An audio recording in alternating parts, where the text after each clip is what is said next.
Hi, good evening, and good morning to those who are in LA, and a very good evening to those who are in Lahore because it is 10 p.m. there. Um, Wanted to say hello. I am Ali, and welcome to the talk that we are going to have called Memory versus Truth. Now, while Sehba, my guest, is going to join me, I am going to give a little brief introduction on who Sehba is. Sehba Sarwar creates text and art that tackle displacement. Look,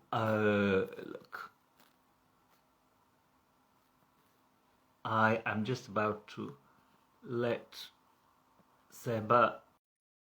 We can both be together while giving the introduction. Hello, Seba. How are you? I'm very well. I'm very well. I was just about to start with your introduction. Um, and before I even start that, let me just let everybody know that this conversation we're hoping is going to last something like 40, maximum 45 minutes, in which we discuss the uh, concerns that we have around what memory is versus what truth is.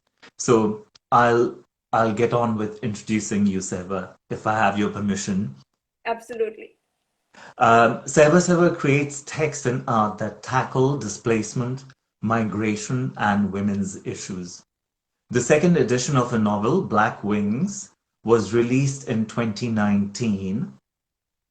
Her essays and poems have appeared in publications including New York Times, Sunday Magazine, Creative Time Reports, Asia, Magazine of Asian Literature, Callaloo, Dawn, The News on Sunday, Aleph, and elsewhere, whilst her short stories are anthologized in Feminist Press, Akashic Books, and HarperCollins India.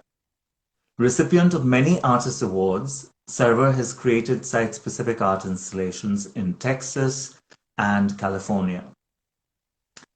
She co-founded a social justice arts organization, Voices Breaking Boundaries, which she led till 2018. Through the organization, Seba and fellow artists and writers tackled local and global issues with the goal of capturing histories that aren't known. Her papers and organization's material are archived at the University of Houston's library. Seba was born and raised in a Karachi home filled with artists and activists. And she's currently based in LA, where she writes, teaches, and creates art. And I will read your bio. Indian by birth, Pakistani by migration, and British by chance. Ali Zadi uses his cultural displacement to celebrate commonalities and differences. He weaves strategies of connection and welcome. At once eclectic and holistic, he uses photography, film, performance, drawing, social media, food gatherings, touch, and massage to explore connectivity. Zadi's art is a bridge between the national and the emotional, creating an intangible understanding of just being. His works have been seen and experienced nationally and internationally. He co-founded arts organization Moti Roti with artist Keith Khan in 1996, jointly led the company till 2003 and later as artistic director till 2012. The works are now archived with Goldsmiths University and the online and sound archives are at the British Library. Before coming to London, Ali worked in advertising and taught photography at the National College of Arts, Lahore. Voila, good. We're through with the introductions. And now, um, it'd be very good to just kind of talk about our connection, our histories, and how we planned this conversation. Seba? So it's a long story, right? And I've written about it in my blog, and I have a chapter in my memoir about it. And so basically, what happened, and it always goes back to my family, to my sister, Bina Sarwar, who I did see join. So, hi, Bina. Yes, Hey, Bina, how wonderful. so many Oh friends. gosh, there's so many. See, I'm already having a mind fight. People are having a conversation, and this is crazy. Hello, I Peter. Hello, Dan. Sorry. wonderful friends were with us. Okay, This is the okay. silver lining of the pandemic, right? That we get to push to create these connections. Absolutely. So basically, what happened was you can correct me once I finish talking. You can tell your version of the story because there are always more than one version of stories, even Sure. recently ago.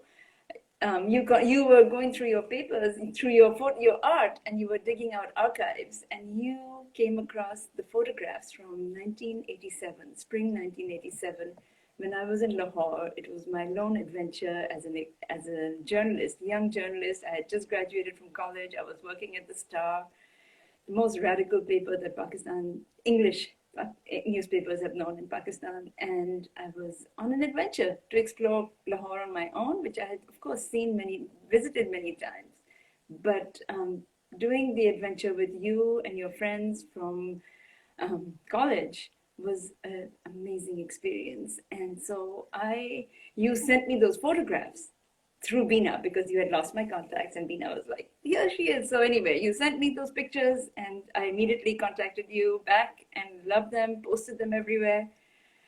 And then I told you, I've actually written a chapter about this. So we began talking, and the biggest revelation to me was that what I remembered as a visit to Jahangir's Maqbara, to the Jahangir tomb outside of Lahore, was actually a visit to Hiran Minar. And your photographs proved it. Then we began talking about memory and truth, like how we can document the truth, and you documented it certainly with your photographs. And then I just said to you, hey, we should have a conversation about this. Let me see if I can find someone to host us talking about this, because there are so many other layers that we'll talk about in just a moment about memory and truth. Um, and you were like, why wait for somebody to host? We'll just do our own IGTV. So here we are. Exactly, exactly. No, that recollection is absolutely correct. And yes, our history goes back many years because we are tapping into, we're trying to join the dots of the adventures that we did in those 10 days in 1987. So we'd known each other a little before that. But I was really going through my archives and I came across these particular negatives from this beautiful old site called Haran Minar, where I looked at the negatives and I kind of thought they kind of look familiar, but I'm not entirely sure if I've ever seen them in print. So I did scan them, restore them, and then got through to you. But what was really interesting was that after you received them, you just kind of said, how did you know? Which is like, how did I know what? And then you elaborated and said, listen, I'm writing my memoirs, which has got a chapter on this particular section. So it was like, wow, the universe has connected us again in a very meaningful way. And indeed, the thing is that whilst there is documentation of our trip from Haran Minar, uh, I am sure that Seba, we would have also gone to Jahangir's fort because that is also on the way. So whether we went on the same day or whether we went on a different occasion, who knows? Because you tell me that I took you many places. But the three, four major areas that I remember out of those 10 days was the trip to Haran Minar, the Basant, the kite flying that we did in the interior Lahore, the interview with Iqbal Bano, who was a famous, amazing celebrity, and what a voice. What a And voice. then finally going to the red light district, Hiramandi, to see the dancing girls perform for the first time. So it was very meaningful. It was incredibly meaningful. Um, Yeah. And all those were stories that I ended up writing, except for this one adventure, which I did not write about it much later, dedicated And it. how could we forget the trip with Tina Sani and her cousins trying to shoot the wild boars? My goodness. That was just, and so you've been talking, we've both been talking to her. I've been texting her. You've actually had a phone conversation with her. And I've had so many corrections in my memory of, in the version that I had written, I wrote about being in an open truck. You corrected me, told me it was a Jeep. And I mean, and I didn't even remember that it was her cousin driving. And you say Shoaib Hashmi, Papi Uncle was not there. But No. I remember him there. So I'm going to hold on to that piece. I have to, because Abs- that's what I remember. Absolutely. Absolutely. Listen, whose truth is it? So hold on to it. Absolutely hold on to it. And he took us for more chola afterwards. That's my memory. That was on another occasion. Those were several other occasions. I'll, I'll take creative license to merge narratives as I remember them. So that is what a memoir is, right? Memory as we remember it. That is how Absolutely. serves creative fiction, creative license. But you thought it was this happened in 1983, and I knew I thought I thought it had happened earlier because 87 is that, particularly the spring of 87, is that odd time when I was transiting from leaving my advertising world and stepping into the teaching role at National College of Arts. So that is also one of the reasons why I could take that time out of my work at the advertising agency because I had been owed months and months of holiday that I had not taken. Um, and yeah, I was still in contact with my old college mates, as well as someone like Salman, who was a much younger one, still at college. So yeah, it was a joyous group of people that we kind of explored the town with. right? And I knew for a fact that it was 1987 because that was the year after I had graduated from college in the US Yeah, and I'd home and I was working at Star. And the following year, I was in graduate school back in the US. So I knew it had to be that period. And those stories are all archived at the Star in the Dawn office somewhere, buried somewhere. So I will have to go get them. But Salima Hashmi was the one who connected me to you because she had been your professor, right? And so I showed up in Lahore at her house and said, I want to see Lahore and I have to do all these stories. And it was the year after Iqbal Bano did her historic performance at Alhambra Art Center, where she correct, performed correct. and against Zia's directive of no art and no music. Her voice was banned, and she sang that. And so it was amazing to interview her.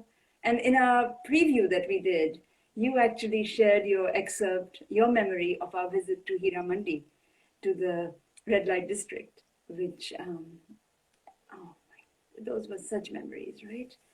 Absolutely. It's interesting that what gets etched in our memories, because you know that of course we're talking about the memories of those 10 days, but the interview with Iqbal Bano was very profound, but at the same time it did not touch me that deeply because for me she's an icon. I have loved her music. I have loved her voice. I was there at the concert that she sang at Alhambra Arts Council. Um, but somehow I did not connect to her as a person as much as what it meant when I was at Hiramandi.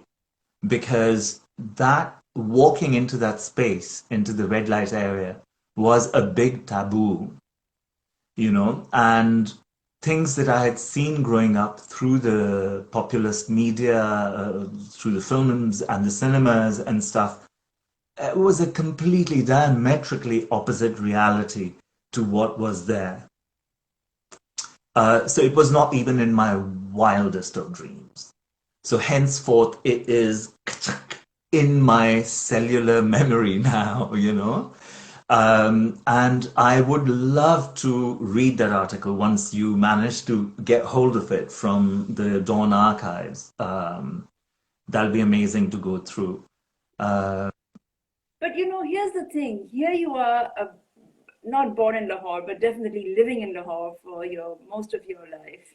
And I show up an outsider, a Karachiite, and and those days, of course, are etched in my memory. So I wanted to ask you, like, why was that intersection so meaningful? Like, why was, as a Lahori, why didn't you, what was new about it for you? For me, it was brand new. It was my first solo adventure as a journalist, and I was roaming around town with these amazing art students or, graduates and collecting Interesting. I mean, artists. the only way I can rationalize this is that, when you go somewhere new, you observe the city far better than the locals, or at least I do. I notice things because everything is new. So being in, I think, I mean, it's a blessing to be in a place where you know it inside out. But at the same time, if you slightly deprogram yourself and kind of go, okay, I'm going to look at everything with fresh eyes again. I'd been to Haran Minar before, quite a few times, but it had never grabbed me. And I'd never gone into the gardens surrounding it, where we have got quite a few photographs. And it was only at that time that we were there that I noticed that, oh my God, these trees are so beautiful. In that same way, um, as I said, the idea of going to Hiramandi was a taboo. I'd gone through those streets several times, but never felt that I needed to go and inquire. And there you were, a passport to inquire. So that is why I went along. And then, I mean, in as much as I had spent some time, like quite a lot of time at Shoaib Hashmi's and Salima Hashmi's. Salima was my tutor at NCA, so she was very, very special. But Shoaib Hashmi was even more special because we were working together at the advertising agency, and I I felt really deeply connected with him. We'd done puppet shows together, and etc. etc. Um, so I knew Tina, but to suddenly get that invitation from Tina to kind of say, "Hey, shall we go hunting?" Because Tina's cousin had suggested that, oh well, why don't we do that? That it became a perfect excuse to actually, okay, I think that relationship of guest and host is really, really fascinating. When you become a guest, that is also very special. And when you host somebody, you have a different set of responsibilities and you see the world through a different prism altogether. And that is what we did together. True. Just 10 days. And I noticed a couple of questions as you were speaking. One was my friend Tosha asked, what year was this? So this was the spring of 1987, the Basant Spring Festival in Lahore, which I had to experience because Ammi had lived it so much. My mother had lived it so much because when she migrated from India, her family migrated. They went to Lahore. And that's how she knew Salima Hashmi from that period in the 50s. And the other question was, can the Dawn archives pull it out? It's a long story, but there's somebody who's been sitting on those archives, and the Star archives are not the same as the Dawn archives. So the Star newspaper had its own section and it's no longer a paper. So, and I really haven't tried to get those stories. I still remember those photographs that you did of the women in Hiramandi and how I mean, the color pictures, and then of course my story with it. Um, and then, but I have not made that effort, I have to confess, because usually when I'm in Karachi, Also, if you remember, the reason why I don't have those photographs at yes, all with yes, is because I had given those off to you for the publication, and the publishing houses at that time never returned the slides, and they gave peanuts. It was something like 200 rupees per slide, and 200 rupees in this day and age would mean something like £1 each. But in those days, 33 years ago, it was a little more value attached to that. But nevertheless, as a photographer, I don't have those images. And we never took any photographs when we went boar hunting at night because I didn't have any films that would have been so fast speed, any high speed emulsion to have photographed in moonlight. um, but what do you think might be the what is the background to naming it memory versus truth. I know what that might be, but I mean it'd be interesting to hear your perspective on it and share it with the people as we are here now today. Um, that there is artistic license. We write what we remember because that is our memory, which is again questionable because it's like, is it because others have verified those memories, hence we hold them dear to us, or are they truly our memory, or is it that it is things like documentation that stare you back to remind you in a very particular way. So, what aspects of memory do you remember? And are there are there any particular smells that you associate with those 10 days that you were in Lahore? Are there any particular sounds that you associate in your memory? Tina's voice, more Right. the image of the kites flapping and the Basant festival on the from the roof in the old town. I mean, all of this is, I have that. And yes, there's creative license. And for me, um, I know that these stories are precious because I may not always have them. I do have a condition, a medical condition. I have kept it quiet. I talk about it. I began writing my memoir, Memory Maps and Migrations, about 5 years ago, 6 years ago. And I weave together, in the narrative, I weave together three threads. I interviewed Ammi, my mother, for um, 4 or 5 hours, and she actually typed all that text for me. So I have, and so that narrative is from her movement, her migration from India to Pakistan. And now, right now, I think she's listening. She's sitting in Boston with my sister Bina. Oh, how beautiful. I Hello, Zakia Hala, if you're there. Um, can I ask you that are there, because you're saying that you mentioned the condition, but you haven't really talked about it. Is there a risk associated with talking about truth, for instance? It's scary. It's scary because I'm writing about it and I'm compelled to write about it. So, like I was saying, in the narrative, I'm weaving together my story and then my movement to, it wasn't intentional. I love your bio where you say British by accident because for me, also being in the US was never a dream. It was just an accident. I just landed here, fell in love with a Chicano activist and got married and ended up staying. And I don't even use the word immigrant, it's transnational because I keep my roots so strong in Pakistan. Yeah. So travel is ended.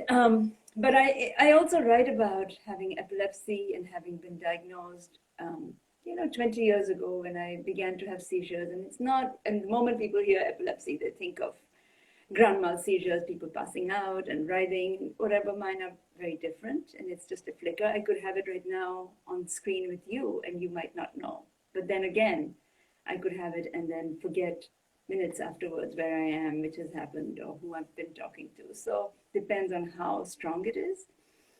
But with that has come everybody has memory loss. When I tell people this, they're like, oh, everybody has memory loss. That's a part of getting old. And for me, I know it's a little bit more. So capturing these stories feels urgent. And I use the metaphor of the veins in my brain, on the left side of my brain. I use that as a metaphor to talk about the migration. Just the title of my book, Memory Maps and Migrations, is about the threads that connect us. And so it's the veins right here in my left temporal lobe that I use as the metaphor. So it's sort of the glue of the manuscript, but it's scary. I don't, and I'm writing about it. So it's like, who am I writing this for? If not for the world to read. So to talk about it though, But it's not the same as coming out, but it is coming out with your condition and sharing that. it is. Uh, But initially I had called a chapter in my book coming out, and then a friend of mine pointed out, might not work, but it is like that. And you have experienced that coming out and being public about who you are as you were born, just as who I am is as I was born is what is in the book, right? That I worked on. But you talked about your experience, and I love that story, your truth. but I mean, there are so many, there's several stages of coming out. But certainly when it was a matter of coming out to my family, I was already out to a lot of my friends. And before I left Pakistan at the age of 25, there were a handful of my close friends. They all knew. There were quite a lot who had dropped out of the circle of friends because it was not okay for them. And there were several who kept saying, it's okay. Everybody is bisexual in Pakistan, so you can carry on living here. And it was like, but I'm not what you are calling me. And I am certainly not going to adopt this method that I will get married and still continue on having my, living my homosexual desire on the other hand, because that is not going to be true.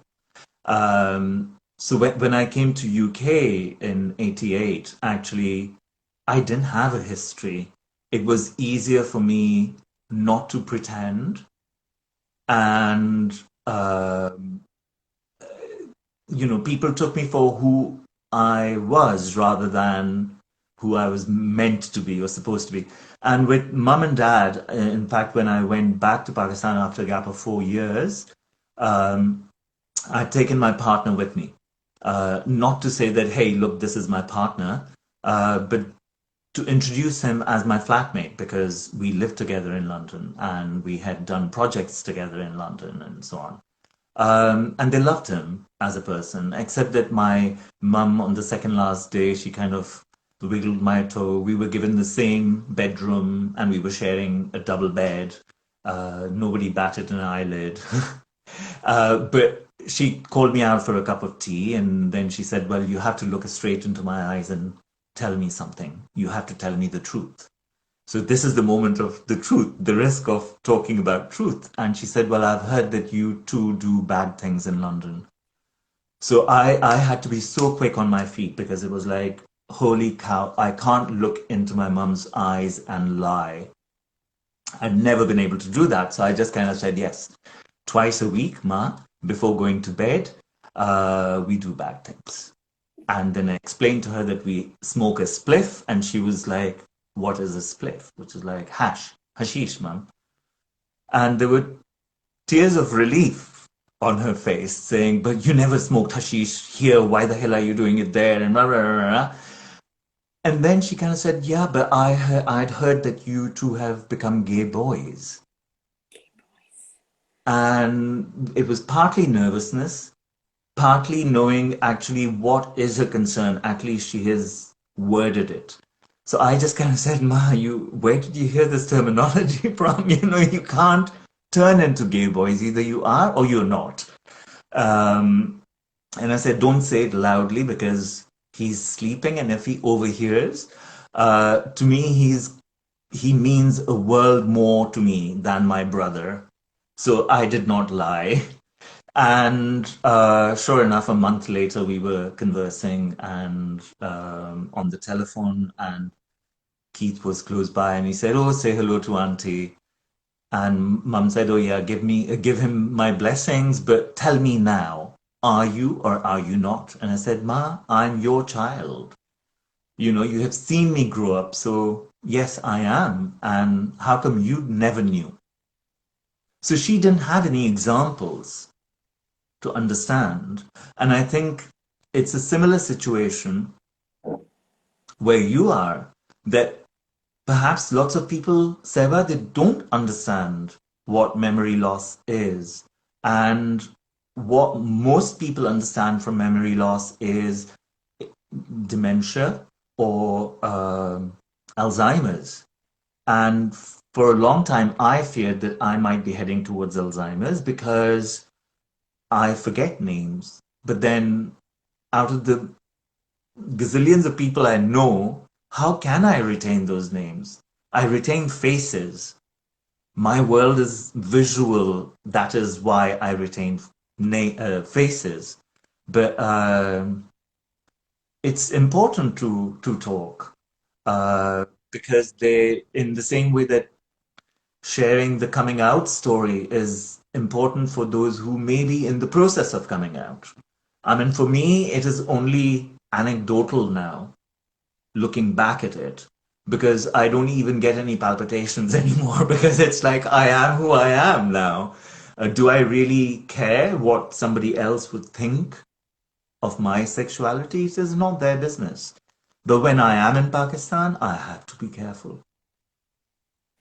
You know, Yes. I was in Dubai for my brother's wedding, and just to get the passport stamped, there was a woman who was about to stamp the passport, and she said, "Why are you here?" And I said, "Well, about to attend my brother's wedding." And then I noticed that all her hands were henna tattooed, and they were beautiful, exquisite. So without thinking, my hand goes and touches that and says, "These are fantastic. Could you please tell me where you got them done from? Because I can pass that information on to my brother's family."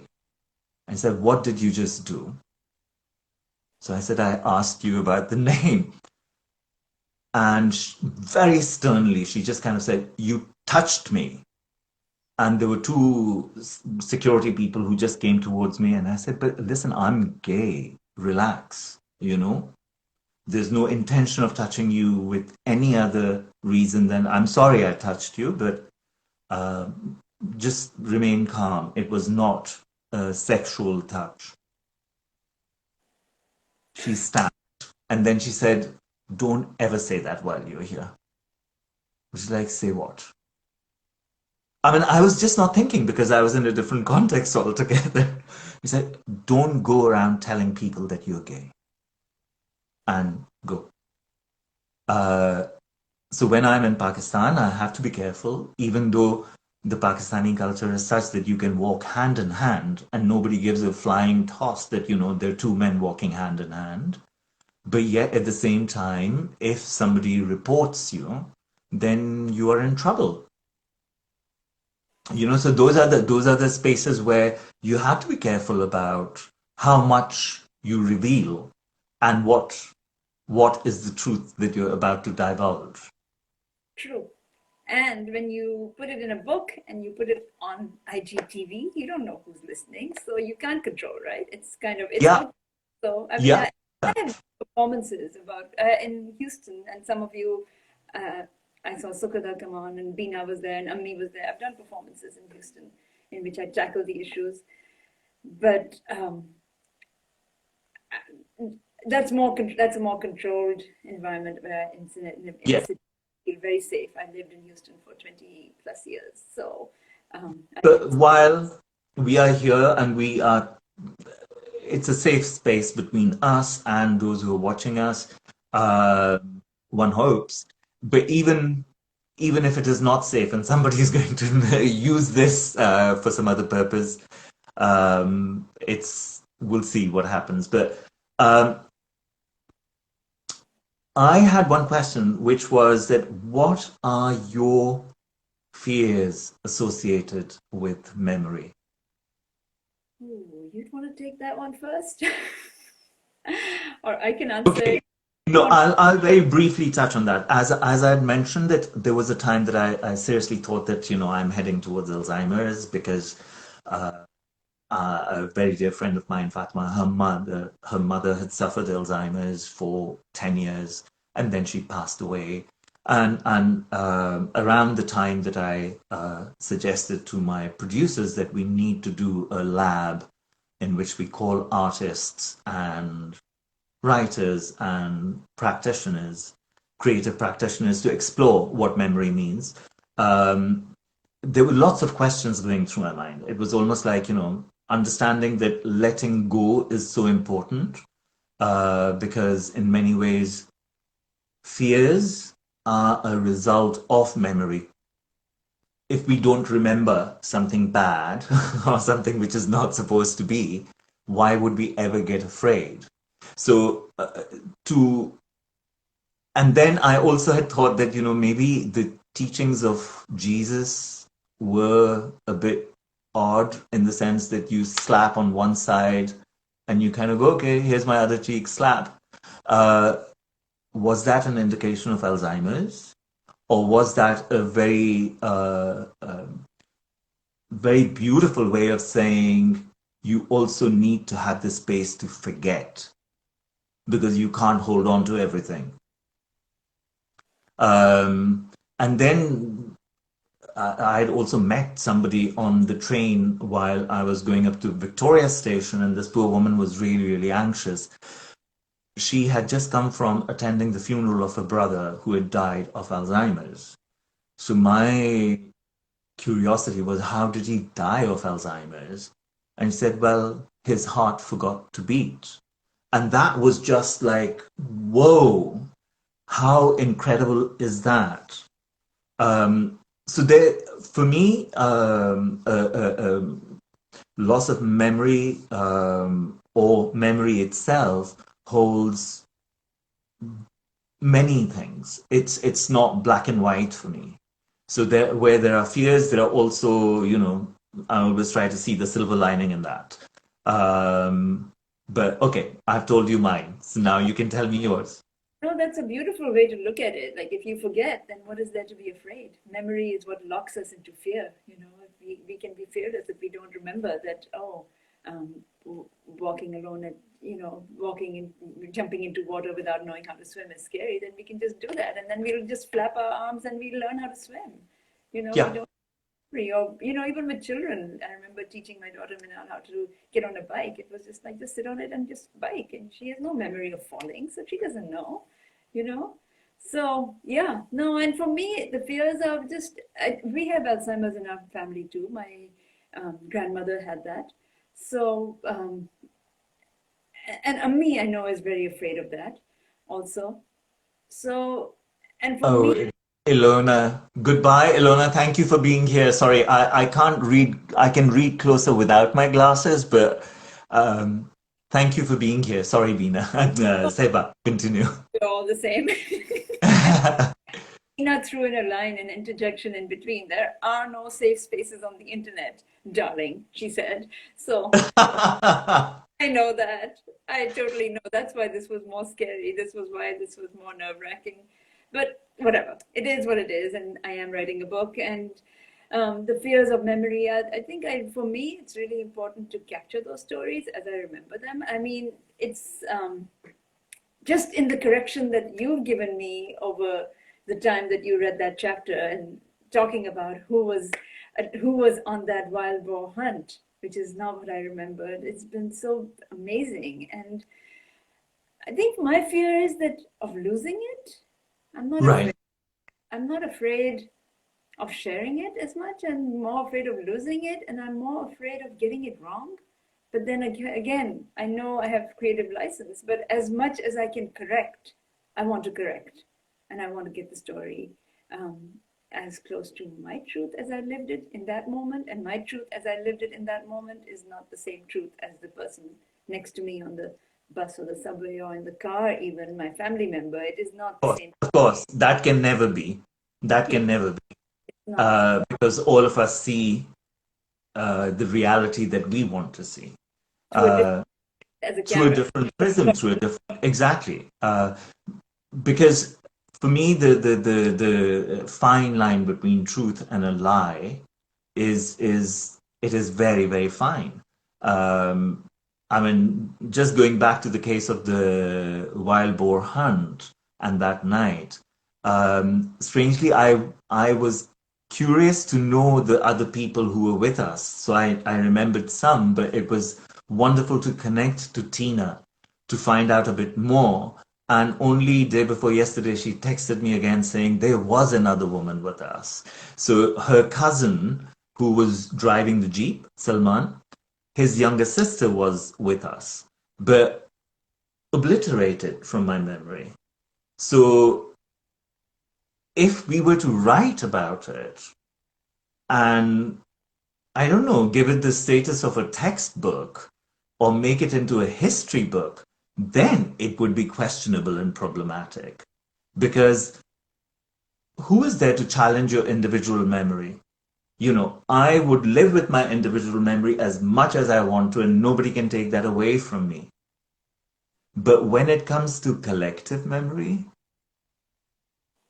that becomes a very different thing. It's a very, very, I mean, yes, it's a very, and we have already, societies are already brainwashed, right? I mean, I'm living in the US and Jimmy Carter has been slammed as the worst president, whereas Ronald Reagan, I mean, I'm just 20 miles from a freeway that has been named after Ronald Reagan, and people forget that Ronald Reagan was the force behind the first war in Afghanistan. He is the one who trained the Taliban. He's the one who supplied General Zia with the covert weapons, and that's when heroin addiction and AK-47s landed in our nation, if we want to call a nation our nation, the landscape of that terrain. And there's a Hollywood movie, Charlie Wilson's Secret War, and it's funny when you look at Hollywood movies, and that particular movie does go into the backstory. So I always cringe when I hear people say, oh yeah, 2001 was when the war began. It's like, no, there was a covert war. Don't forget the covert war that happened 20 years before, and who funded that war, you know? Or in Pakistan's case, in our history books, did we ever learn about the genocide that the Pakistani army conducted in what is now Bangladesh? Did we hear about the numbers of women raped, the people killed? I mean, many Bangladeshis said the numbers were as high as 3 million. Was that in our textbooks? Is that in our textbooks today? No, So, no, and because I it work in, is it is erasure of history. It's erasure of memory from the collective. Well, it is propaganda because it serves the purpose of the idea of nationhood to write things in a particular way so that all the complexity is taken out and presented in a way that a nation wants to present it. it's amazing, because we are now, I mean, my daughter was born after 9/11, so she Yeah. doesn't know the word, what the word, and in some ways it wasn't even that different. I have a chapter called "Are You Muslim?" And that was a question that my niece Maha was asked constantly in the summer of 2001 when Bina and she were in London, and Bina was pursuing a film degree at Goldsmith, same university that you were at. And that was 3 months before 9/11, or when I was in college, and the US had invaded Libya, and a friend of mine, Aisha Jafar, was at New Haven airport wearing a shalwar kurta, and man strode up to her and said, "Go back to your country." So many of those prejudices are not new. People think that that is when the line was drawn. The line, it was already there. We were already there. That was just what pushed it over the limits Hmm. for to know, to notice, you know.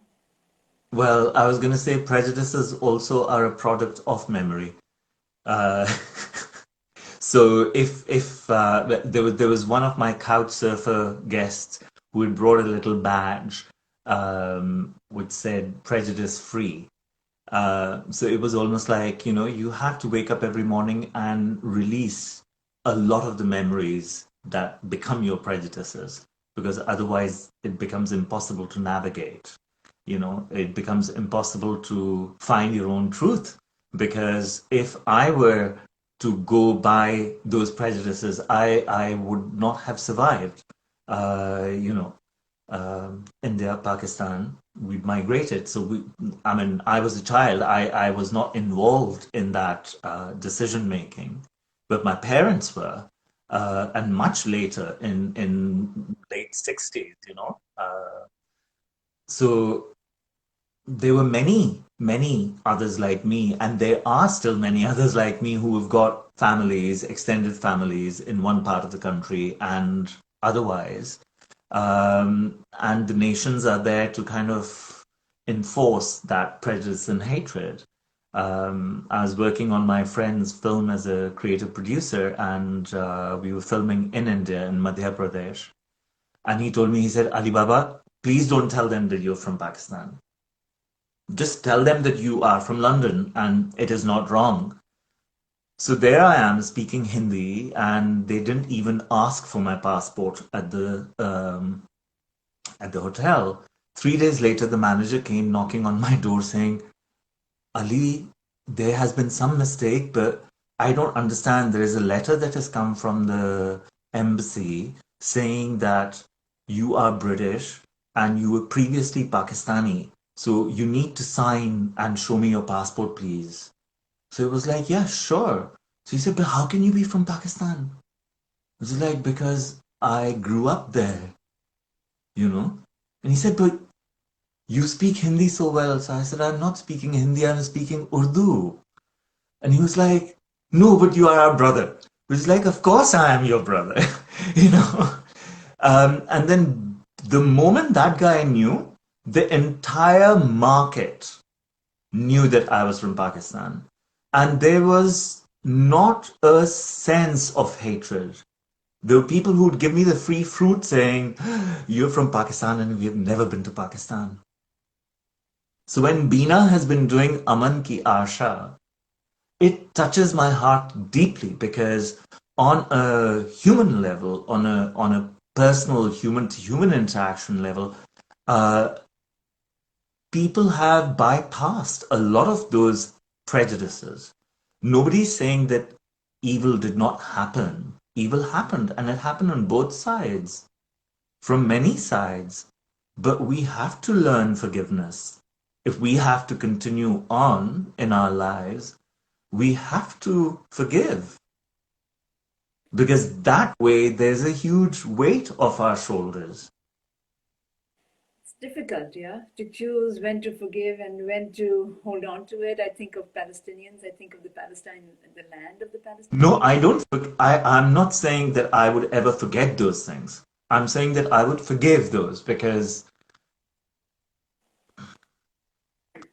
otherwise, it'll be a blind world. If it comes to an eye for an eye, it will be a blind world.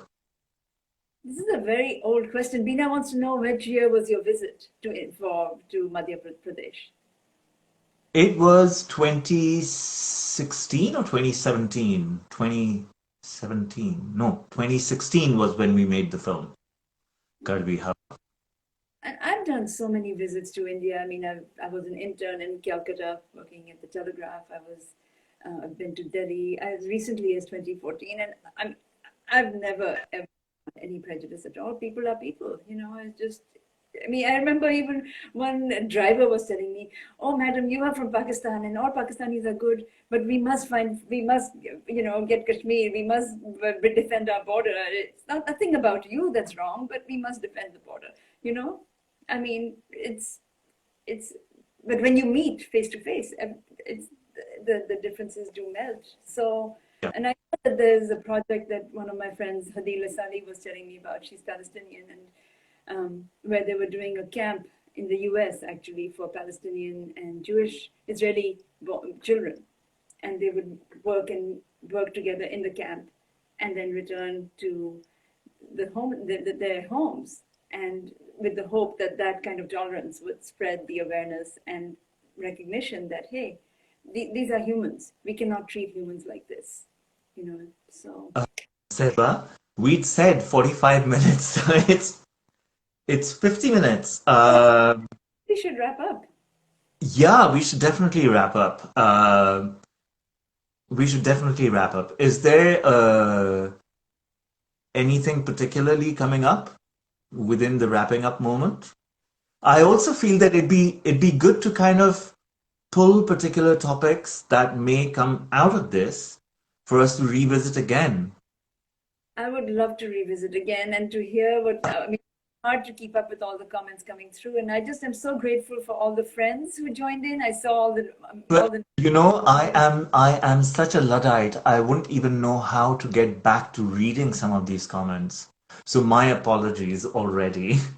Oh, I'm seeing them stream up, but I don't know. And yes, this is an experiment. We said we would do it as an experiment. So if we decide that it's successful, maybe we'll come back with more such conversations. So it was just so lovely to connect with you. Ali, just imagine 33 years and maybe meeting in person for a chunk of time, those 10 days in Lahore and a few days in Karachi.